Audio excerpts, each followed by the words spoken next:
Bonjour, c'est toujours Christophe à votre service. Merci de m'avoir rejoint pour la suite de la leçon Comment créer un formulaire web en liaison avec Act 2011.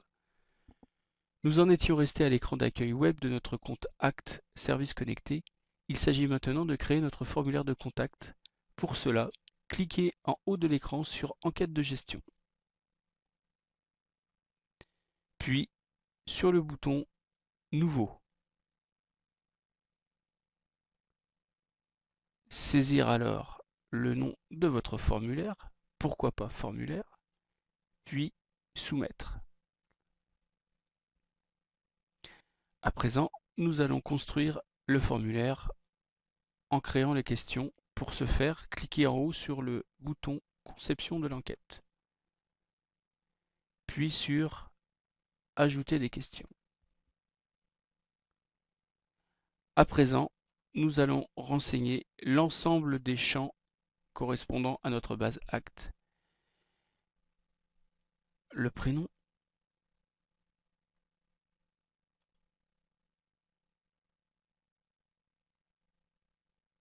le nom, etc., etc.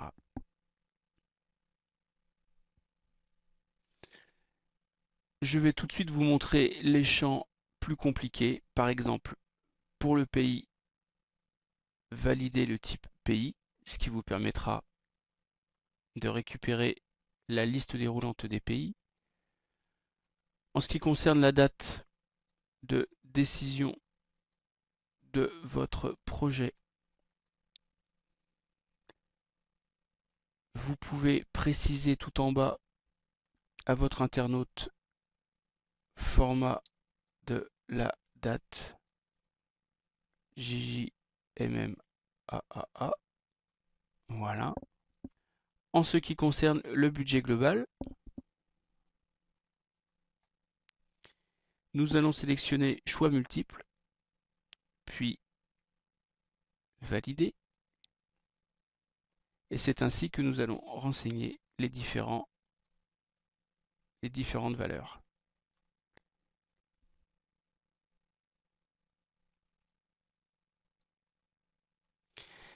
Etc., etc.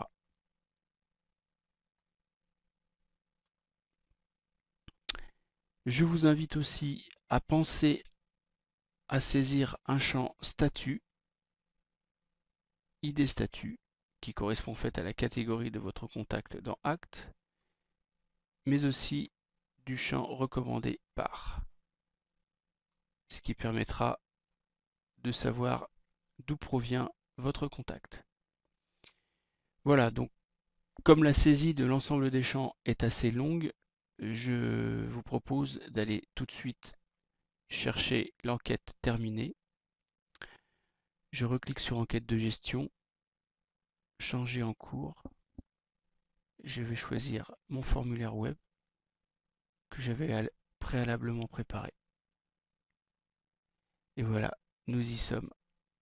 La société, la civilité, prénom, nom, fonction, service, email, adresse 1, adresse 2, code postal, ville, pays, téléphone, fax, mobile, la date du projet, le budget global et donc les commentaires. Alors, ne vous formalisez pas sur l'esthétique du formulaire. Bien évidemment, il sera corrigé un petit peu plus tard dans la présentation. Dorénavant, je vous invite à cliquer sur le bouton Résultat de l'enquête option, valider répondeur automatique, mise à jour de la base de données, puis page d'arrivée de l'étude et soumettre.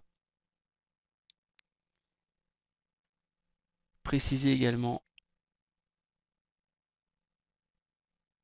le texte qui sera inclus automatiquement dans le mail adressé à l'internaute qui aura saisi le formulaire.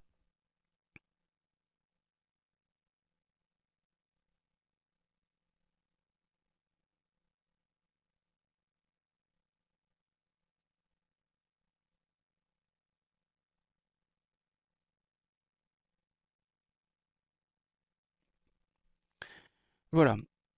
Ensuite, évidemment, arrive le mappage des champs entre les champs de mon formulaire et les champs de ma base Act.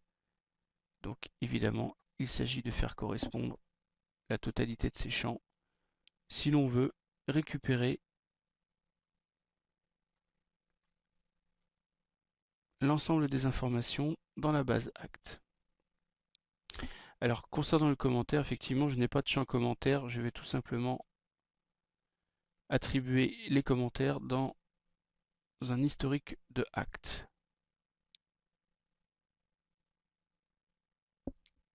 Voilà, tout est à présent renseigné, je vais pouvoir soumettre mon formulaire. L'écran suivant me demande de renseigner l'adresse URL de la page qui sera automatiquement affichée après la saisie de l'internaute. Pourquoi pas renseigner la page d'accueil de votre site web, puis soumettre. Voilà, je vous propose de voir la suite dans la prochaine leçon, vidéo numéro 3, ce qui conclura cette présentation. Merci beaucoup.